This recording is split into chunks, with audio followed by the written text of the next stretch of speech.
From the News Channel 5 Network, this is OpenLine.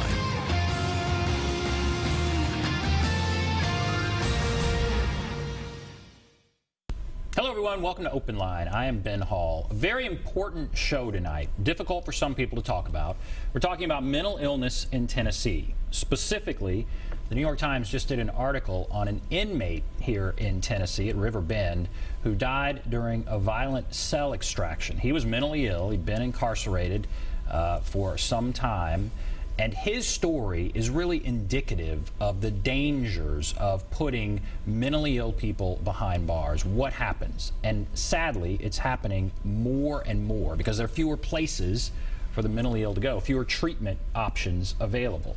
We want to talk about all of that tonight. We want to hear from you. If you want to call, there's the number 737 plus 737 7587. We're happy to have with us Jeff Flayden, Executive Director of NAMI, Tennessee.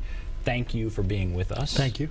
NAMI stands for what? National Alliance on Mental Illness. The National Alliance on Mental Illness. And I want to show the story here in a moment about this inmate and what happened to him, and it really gives us a jumping off point. But let's start even a little higher. How prevalent is mental illness?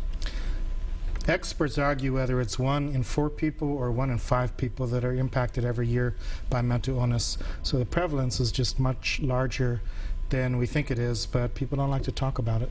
People don't like to talk about it, and it affects, obviously, many people in ways we don't know, right? I mean, it's lots of people are dealing with this, and yet they try to keep it hidden. We don't have good blood tests for mental illness, so it's not like many other diseases where you go to the doctor, you have a lab work, and there's a number, and they say you have an illness. So we diagnose mental illness more on how it impacts behavior, your relationships, your ability to work, your family relationships, whether you can go to school, so how you're functioning. So we see signs and symptoms and make a diagnosis. So it's becoming more scientific, but the science around mental illness is pretty recent. Is it becoming easier to talk about, or is it still not easy at all to talk about? There's great stigma around mental illness. It's one of the issues that we're concerned about. We also like to talk about that there's hope and recovery, which is a new idea with mental illness. There was a time when people think somebody has severe mental illness, they won't have a good job, they won't have a family. It's really like any other kind of syndrome. There's severity, there's degrees of it, there's different types. Some people have better recovery, some people less. We're getting better at treating mental illness, but people are ashamed about it. People don't like to say, I was in the hospital because I was depressed and suicidal. So families keep it quiet, which is one of the reasons why we have NAMI. It started with family members coming together to get education and support because it can be so isolating for the family. And what are you seeing as far as the number of treatment centers that are available? We have outpatient treatment around the state. Here in Tennessee, as well as across the country, there's less inpatient beds. There were 2 trends that really got that started. There was a movement in the 1960s called deinstitutionalization, and that really got it going. And the reason was that the care that people were getting in these long-term institutions just was not very good, and it was human warehousing. So policymakers at that time came up with a newer idea. Let's take care of people where they live, keep people in the community where they have family, where they can have social support. And we've had, I would say, mixed results in doing that. It's really been underfunded since the 1960s when the Community Mental Health Act came out. So we've had that. And then we have a 2-tiered system for mental health care. We have government mental health services and private insurance. And on the private insurance side, managed care came along, and they shortened length of stays and made it harder also for people to be in the hospital. So not only did we get a decline on the public sector, but we've also had a decline with private beds due to shrinking length of stays. And what you hear is that means there are fewer places for people with mental illness to go, and too often they're winding up behind bars in jail or in prison. Is that what you're finding? I hear about cases at NAMI, Tennessee, where people have family members that are in prison. I also have talked with, here in Nashville, we have a mental health court. We're very fortunate to have that with Judge Dan Eisenstein, and I've talked to him about it, and he says that in the early days he did not have that big of a docket, and now he has a hard time keeping up. So there are, for whatever reason, more people that are becoming involved with the criminal justice system that have mental illness. The story that we want to play, I want to highlight this case.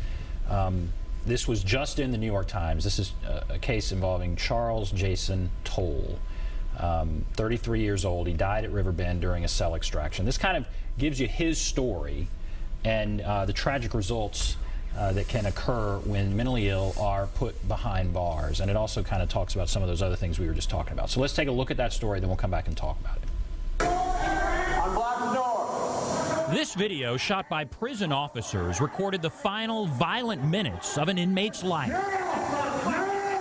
In August 2010, officers at Riverbend, armed with tasers and shock shields, forced Jason Toll out of his barricaded cell. The extraction team got Toll on his stomach and cuffed his hands and feet. Take him out the Ricker. Just take him out that way. They then carried him out of the cell to an unlit prison yard and restrained him with shock shields. Soon you can hear Toll struggling to breathe.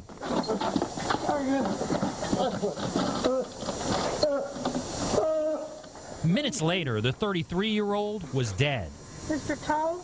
The medical examiner said he died from suffocation and ruled his death a homicide. You could tell that he couldn't breathe, knowing that that's happening, and you can't do anything about it. You can't do a thing. Jane Luna is haunted by her son's pleas for help. She blames his death on a system that regularly locks the mentally ill behind bars in an unforgiving environment. What was it? Paranoid schizophrenia? It was schizoaffective. It's part schizophrenia. Part of it is bipolar.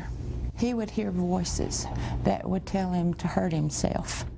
Was this a borderline case of mental illness based on what you're looking at? No.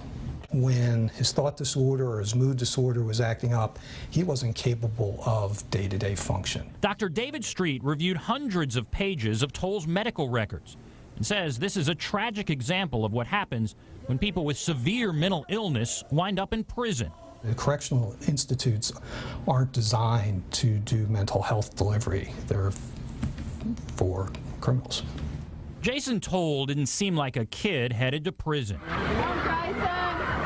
At age 12, he was pitching for his Goodlettsville baseball team. He had a sense of humor, friends, and a family that loved him. I was up there in the stand, rooting him on every practice, every game. Toll's mom says around age 15, he started acting oddly and getting into trouble. I didn't really think it was a mental illness at first. I thought he was just doing bad things. She says she tried to get him help, but says she was turned away from mental institutions. And they said he wasn't bad enough to keep. When there is nowhere else for the mentally ill to go, what happens to these folks? Dr. David Street is concerned by the constantly shrinking number of mental health beds in the state. In 2000, there were 1,000 beds. In 2010, there were 660. And today, it's down to 550. I think what you're seeing is that they're in the criminal justice system because there is actually nothing else that's catching these folks. Toll was eventually charged with aggravated burglary for breaking into a neighbor's home. Once in custody, he got a reputation for being difficult. Get on the floor! This video shows an earlier cell extraction. His record shows suicide attempts, even an escape attempt.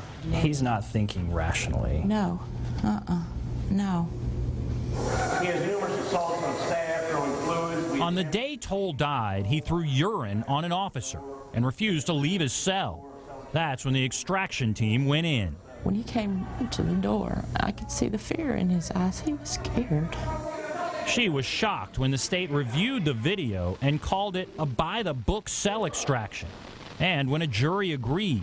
To know that that's your child, and to know that he was...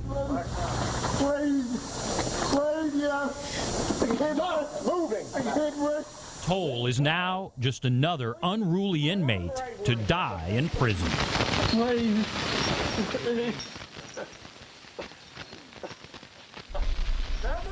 So that was a story I did last year on this topic. The New York Times highlighted that case just last week.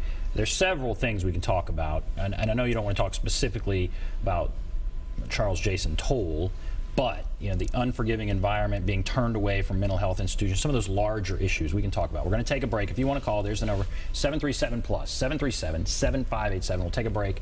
Be back right after this.